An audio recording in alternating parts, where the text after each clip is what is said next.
ಏನು ಹೇಳ್ತೀರಿ ಮೊದಲಿಗೆ? ಈ ಹೋರಾಟ ನಾವು ಬಹಳ ವರ್ಷಗಳ ಹಿಂದೆ ಮಾಡಬೇಕಾಗಿತ್ತು. ಯಾಕಂತ ಹೇಳಿದ್ರೆ ಈ ಭಾಗದಲ್ಲಿ ಬಹಳ ಶಾಂತವಾಗಿ ಹೋರಾಟ ಮಾಡೋಣ ಅಂತ ಹೇಳಿ ಸುಮ್ಮನಿದ್ದು, ಹೋಗ್ಲಿ ಆ ಭಾಗದವರಿಗೂ ಕೂಡ ಬೇರೆ ಬೇರೆ ಕಡೆಗಳಿಗೆ ನೀರು ತಗೊಂಡು ಹೋದ್ರು ಕೂಡ ಆ ಭಾಗದವರಿಗೂ ನೀರು ಕೊಡ್ಲಿ ಅಂತ ಹೇಳೋ ಭಾವನೆಯಿಂದ ನಾವು ಸುಮ್ಮನಿದ್ದೀವಿ. ಈ ಕಾಲಘಟ್ಟದಲ್ಲಿ ಏನಾಗಿದೆ ಅಂತ ಹೇಳಿದ್ರೆ, ಮೂಲ DPR ಮುಖಾಂತರ ಎಲ್ಲ ಟೆಕ್ನಿಕಲ್ ಸ್ಯಾಂಕ್ಷನ್ ಆಗಿ ಈ ಹಂತದಲ್ಲಿ ಕೆಲವು ಕಾರಣದ ಕೈವಾಡದಿಂದ ಕೆಲಸವನ್ನ ನಿಲ್ಲಿಸುವಂತ ಹುನ್ನಾರ ನಡೀತಾ ಇದೆ. ಅದು ಆಗಬಾರದು. ಇಷ್ಟೊಂದು ರೈತ ಭೂಮಿಗಳಿಗೆ ನೀರು ಹರಿಸುವಂತ ಕೆಲಸ ಇದಾಗಿದೆ. ಈ ಕೆಲಸ ಪುನಃ ಅವ್ರೇನು ಇವಾಗ ಅದನ್ನು ತಡೆ ಹಿಡಿಯುವಂತ ಲೆಟರ್ನ ಕೊಟ್ಟಿದ್ದಾರೆ, ಅದನ್ನು ಹಿಂಪಡೆದು ರೈತರ ಹಿತ ಕಾಪಾಡುವಲ್ಲಿ ಅವರು ತಮ್ಮನ್ನು ತೊಡಗೊಳಿಸಿಕೊಳ್ಬೇಕು. ಅವರು ನಿಜವಾದ ಜನಪ್ರತಿನಿಧಿ ಆಗಬೇಕಾದ್ರೆ ಜನರ ಹಿತವನ್ನು ಕಾಪಾಡುವಂಥದ್ದು ಫಸ್ಟ್ ಅರಿಬೇಕಾಗತ್ತೆ. ಈ ಭಾಗದ ಸಮಸ್ಯೆ, ಈ ಭಾಗದ ಜನರಿಗೆ ಇರುವಂತಹ ಸಮಸ್ಯೆ, ನೀರಿನ ಸಮಸ್ಯೆ ಏನು ಗೋಪಾಲ್ ಪೂಜಾರಿ ಗೊತ್ತಿರಲಿಲ್ವಾ ಅಂತ? ಗೋಪಾಲ್ ಪೂಜಾರಿ ಗೊತ್ತಿದೆ. ಗೋಪಾಲ್ ಪೂಜಾರಿ ಇಲ್ಲಿ ಸುಮಾರು 3-4 ಬಾರಿ ಶಾಸಕರಾಗಿದ್ದವರು, ಅವರಿಗೆ ಎಲ್ಲವೂ ಗೊತ್ತಿದೆ. ಯಾವುದೋ ಒಬ್ಬ ಪ್ರೈವೇಟ್ ಕಂಪನಿಯವರ ಜೊತೆ ಸೇರಿಕೊಂಡು ಈ ರೀತಿಯ ಹುನ್ನಾರವನ್ನ ಮಾಡ್ತಿರೋದು ಶುದ್ಧ ತಪ್ಪು. ಇನ್ನಾದರೂ ಕೂಡ ಅದನ್ನ ಅರ್ಥಕೊಂಡು ನಾನು ಮಾಡ್ತಾ ಇರೋದು ಸರಿಯಲ್ಲ, ದೇವರು ಮೆಚ್ಚುವಂತ ಕೆಲಸ ಅಲ್ಲ ಇದು ಅಂತ ಹೇಳುವಂತದ್ದು ನನ್ನ ಮನಗಂಡು ಇದನ್ನ ಪುನಃ ಇದು ಮಾಡಬೇಕಾಗ ಅಗತ್ಯ ಇದೆ ಅಂತ ಹೇಳುವಂತ ಲೆಟರ್ನ ಪುನಃ ಅವರೇ ಕೊಡಬೇಕಾಗತ್ತೆ. ಸರ್ಕಾರಕ್ಕೆ ಒತ್ತಾಯ ಮಾಡಬೇಕು. ಮುಖ್ಯಮಂತ್ರಿಗಳಿಗಾಗಲಿ ಅಥವಾ ಮಂತ್ರಿಗಳಿಗಾಗಲಿ ಇಲ್ಲಿನ ಲೋಕಲ್ ವಿಚಾರಗಳು ಗೊತ್ತಿರುವುದಿಲ್ಲ. ಇವರು ಅದನ್ನ ಮನಗಂಡವರು, ಈ ಹಿಂದೆ ಇಲ್ಲಿ ಶಾಸಕರಾಗಿದ್ದರು ಈ ಕ್ಷೇತ್ರದಲ್ಲಿ, ಅದನ್ನು ಮನಗಂಡು ಪುನಃ ಆ ಕೆಲಸ ಆಗೋ ರೀತಿಯಲ್ಲಿ ನಡ್ಕೊಳ್ಬೇಕು ಅವರು. ಇಲ್ಲದಿದ್ದರೆ ನಮ್ದು ಈ ಹೋರಾಟ ಇಲ್ಲಿಗೆ ನಿಲ್ಲುವುದಿಲ್ಲ. ಇದನ್ನು ಮುಂದಿನ ದಿನಗಳಲ್ಲಿ ನಾವು ಖಂಡಿಸ್ತೇವೆ ಎಲ್ಲರೂ ಒಟ್ಟಾಗಿ ಅಂತ ಹೇಳ್ತಾ ನನ್ನ ಮಾತನ್ನು ಮುಗಿಸ್ತೇನೆ.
बोलो भारत माता की।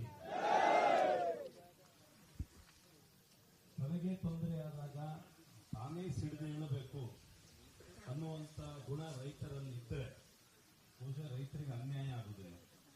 ಇದಕ್ಕೆ ಹೊಯ್ಲಿ ಪಾಪ ಸಾಯಿಲಿ ಅಂದಲ್ಲಿ ಬಿಟ್ಟದ್ದ ಇವತ್ತಲ್ಲ ನಾಳೆ ನಮ್ಮ ತಲೆ ಮೇಲೆ ಬರುತ್ತೆ. ಸೊ ಈಗ ತಲೆ ಮೇಲೆ ಬಂದಿದೆ. ಹಾಗಾಗಿ ಯಾವ ಕಾರಣಕ್ಕೂ ಇದನ್ನ ಬಿಟ್ಕೊಡೋದಿಲ್ಲ ಅಂತ ಹೋರಾಟವನ್ನು ತೆಗೆದುಕೊಳ್ತೇವೆ ಅನ್ನುವಂತ ಸಂಕಲ್ಪ ಪ್ರತಿಯೊಬ್ಬ ರೈತನಲ್ಲಿ ಬಂದದ್ದಿದ್ರೆ, ನಾಳೆ ಯಾವತ್ತಿಗೂ ಇಂಥ ಅನ್ಯಾಯ ಆಗಬಾರ್ದು ಅಂತಿದ್ರೆ, ಸೊ ಈ ಹೋರಾಟ ಅನ್ನುವಂಥದ್ದು ಇನ್ನೂ ಜೋರಾಗಬೇಕಾದಂತ ಅವಶ್ಯಕತೆ ಇದೆ. ಒಂದು ಎಲ್ಲರೂ ನೋಡ್ತಿರ್ತಾರೆ, ದೊಡ್ಡವರೇ ಇರ್ತಾರೆ ಎದುರುಗಡೆ, ಒಂದು ಪ್ರತಿಭಟನೆ ಅಂದ್ರೂ ಕೂಡಲೇ ಒಂದು ಜಪ್ಪಿರ್ಬೋದು, ಏನು ಹಾಕಿಲ್ಲ ಅನ್ನುವಂಥ ಒಂದು ಆಲೋಚನೆ ಅವರು ಇದು ಜರ್ಕಿ ಜಪ್ಪದಲ್ಲ, ಮಂಡಿ ಜಪ್ಪತ್ತ ಇವತ್ತಲ್ಲ ನಾಳೆ ಅನ್ನುವಂಥದ್ದು ವ್ಯವಸ್ಥೆಗೆ ರೆಡಿ ಆಗಲೇಬೇಕಾಗ್ತದೆ.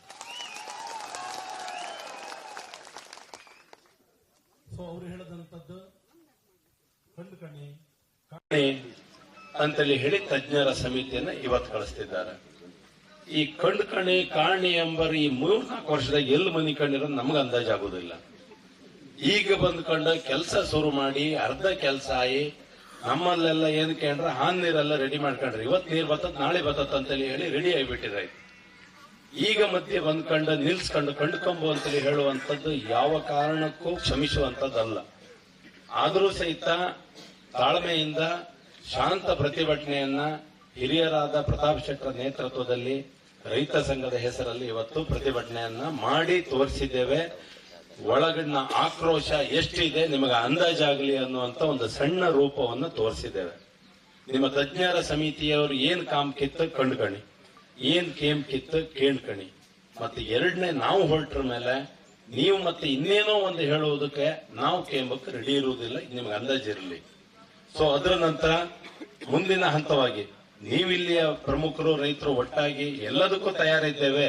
ನಾನು ಆಗ ಹೇಳದಂತ ಮಾತು ಅರ್ಥ ಆಯ್ತಂತ ಅಲ್ಲಿ ಅಂದ್ಕಂತ ನಿಮಗೆ ಬೇಲಿ ಗುಟ್ಟ ಕೀಳೋಕು ರೆಡಿ ಇದ್ದೀತಂಬುದ ಅಂದಾಜು ಅಧಿಕಾರಿಗಳಿಂದ ಹಿಡಿದು ರಾಜ್ಯ ಮಟ್ಟದ ಎಲ್ರಿಗೂ ಅರ್ಥಾರ. ಓ ಇಲ್ಲೂ ಹೋಗೋಕ್ ಬಿಡುದಿಲ್ಲಕಾಗ್ತ ನಾಳೆಗೆ ಅಂಬಂತದ ಅರ್ಥಾರ. ಯಾರಿಗೆ ಎಂತಕ್ ಬೇಕು ಹೇಳಿ, ಯಾರಿಗೆ ಎಂತಕ್ ಬೇಕು ಈ ಪರಿಸ್ಥಿತಿ ಎಂಬುದು ಅವ್ರಿಗೆ ಅರ್ಥ ಮಾಡ್ರೆ, ಅರ್ಥ ಆರ ಯಾವ ಪ್ರಾಜೆಕ್ಟಿಗೂ ತೊಂದರೆ ಆಗ್ತಿಲ್ಲ. ಇಲ್ಲದೆ ಇದ್ರೆ ಅವ್ರು ಬೇರ್ಸತ್ರ ನಾವು ಓಡತ್ರಂಬಂತ ಪರಿಸ್ಥಿತಿ ಬರ್ತದೆ. ಸೊ ಮುಂದಿನ ಹಂತವಾಗಿ ಎಲ್ಲರೂ ಒಟ್ಟಾಗಿ ಒಂದು ದಿನಾಂಕ ನಿಶ್ಚಯ ಮಾಡಿ ಬೈಂದೂರಿನ ಪ್ರತಿ ಗ್ರಾಮದಿಂದ ಪ್ರತಿ ಬೂತಿನಿಂದ ಸಿದ್ದಾಪುರದ ಹೋರಾಟಕ್ಕೆ ಸೇರ್ಕೊಳ್ಳುವವರಿದ್ದಾರೆ. ಇಡೀ ಕ್ಷೇತ್ರ ಒಟ್ಟಾಗಿ ಈ ಸಮಸ್ಯೆಯನ್ನು ಎದುರಿಸ್ತದೆ. ಒಂದು ಚೂರು ಆಚೀಚ್ ಮಾಡೋಕಿಲ್ಲ, ಒಂದು ಚೂರು ವ್ಯತ್ಯಾಸ ಆಗ್ತಿಲ್ಲ. ಅದು ಏನು ಪ್ರಾಜೆಕ್ಟ್ ಮಾಡಿದ್ದಾರೆ ಅದೇ ಗೆರಿ ಪ್ರಕಾರ ಆಗಬೇಕು. ಅದರಲ್ಲಿ ಯಾವ ವ್ಯತ್ಯಾಸವೂ ಆಗ್ಲಿಕ್ಕಿಲ್ಲ. ಬಹುಶಃ ಇಲ್ಲಿನ ಅಧಿಕಾರಿಗಳು ವಾಸ್ತವಾಂಶವನ್ನ ನಿಮ್ಮ ಮೇಲಧಿಕಾರಿಗಳಿಗೆ, ನಿಮ್ಮನ್ನ ಕೇಳುವವರಿಗೆಲ್ಲರಿಗೂ ಕೊಟ್ಟದಿದ್ರೆ ನಾಳೆ ಇಲ್ಲಿ ಯಾರೋ ಗೇಟ್ ಮುರಿದು ಒಳಗೆ ಹೋಗ್ರಂದ್ರೆ ಇರುವುದು ನೀವು ಮಾತ್ರ, ಅವರೆಲ್ಲ ಬೆಂಗಳೂರಾಗಿರ್ತರು. ಸೊ ಹಾಗಾಗಿ ಅದು ಏನು ಹೇಳೋಕಿತ್ತು ಪೂರ ಹೇಳ್ತಾನೆ. ನಮಗೆ ಇದು ಯಾವುದೋ ಸಣ್ಣ ಪುಟ್ಟ ಹೋರಾಟ ಅಲ್ಲ, ಇದು ನಮಗೆ ಇದು ಅಳಿವು ಉಳಿವಿನ ಹೋರಾಟ. ನೀರಿನ ಹೋರಾಟ ಬೇರೆ ಅಲ್ಲ, ಜೀವದ ಹೋರಾಟ ಬೇರೆ ಅಲ್ಲ. ಸೊ ಹಾಗಾಗಿ ಜೀವ ಬಿಟ್ಟರು ನೀರು ಬಿಡುದಿಲ್ಲ ಅನ್ನುವಂತ ಮನಸ್ಸು ನಿಮ್ಗೆ ಇಲ್ಲಿ ಎದುರು ಬಂದವ್ರದೆಲ್ಲ ಅರ್ಥ ಆಗ್ತಾ ಇರ್ಬೋದು ಅಂತ ಅಂದ್ಕೊಳ್ತೇನೆ. ಮುಂದಿನ ಹೋರಾಟದ ರೂಪುರೇಷೆಯನ್ನ ನಾವು ಹೇಳುವ ಮೊದಲೇ ನಿಮ್ಮದೇ ಮತ್ತೊಂದು ಲೆಟರ್ ಬಂದು ಇದ್ರ ಸುದ್ದಿಗೆ ಹೋಗೋದು ಬೇಡ, ಬೇಗ ಮಾಡಿ ಮುಗಿಸಿ ಅಂಬಂತ ಲೆಟರ್ ಬಂತು ಎಲ್ಲರಿಗೂ ಗೊತ್ತಾಗ. ಇಲ್ಲದೆ ಇದ್ರೆ ಇದು ಬೇರೆ ಹಂತಕ್ಕೆ ಹೋಗ್ತದೆ ಅನ್ನೋದನ್ನು ಹೇಳ್ತಾ ಈ ಮೂಲಕ ಅಧಿಕಾರಿಗಳಿಗೆ, ಮಾಧ್ಯಮದವರಿಗೆ, ಹೋರಾಟಗಾರರಿಗೆ ಎಲ್ರಿಗೂ ಸಹಿತ ಮುಂದಿನ ನಮ್ಮ ಸಂಕಲ್ಪಕ್ಕೆ, ಮುಂದಿನ ಹೋರಾಟಕ್ಕೆ ಅವ್ರು ಹೆದರ್ಕಂತ ನಾವು ಕಾಂಬುದು ಬೇಡ, ಹೆದರ್ಕಂತಿಲ್ಲ, ನಾವೆಲ್ಲದಕ್ಕೂ ರೆಡಿ ಕಾಂಬುದು ಒಂದೇ ಸಂಕಲ್ಪ ಇಟ್ಕಂತ ಎಲ್ಲರ ಸಹಕಾರವನ್ನ ಬೆಂಬಲವನ್ನ ಕೇಳ್ತಾ ಮನೆಯಲ್ಲೂ ಹರ್ಷವನ್ನು ಮಾತಾಡದ ದಿವಸ ಕೈ ಮುಗುವತ್ತಿಗೆ ಒಂದು ನೆನಪು ಮಾಡಿ ಕೈ ಮುಕ್ಕಣಿ. ಈ ರಗಳಿ ಒಂದು ನಾಳೆ ಬಪ್ಪದು ಬೇಡ. ಹೋರಾಟ ಸಣ್ಣ ಅಂತ ಹೋಗ್ತಿಲ್ಲ, ಕೇಸೋ ಜೈಲೋ ಮತ್ತೊಂದೋ ಎಲ್ಲದಕ್ಕೂ ರೆಡಿ ಇದ್ರೆ ಮಾತ್ರ ಆ ಹೋರಾಟ ಅನ್ನುವಂತ ಸಾಕ್ತದೆ. ಸೊ ಅದಕ್ಕೆಲ್ಲದಕ್ಕೂ ನಾವು ತಯಾರಾಗಬೇಕಾಗ್ತದೆ. ಅದಕ್ಕಿಂತ ಮೊದಲು ಒಳ್ಳೆ ರೀತಿಯಲ್ಲಿ ಒಳ್ಳೆ ರೀತಿಯಲ್ಲಿ ಮುಗೀತೆ ರಗಳಿ ಕೈದಾಯ್ತಂಬಂತದ್ದು ಬೇಗ ಮಾಡಿಸ್ಕಣಿ.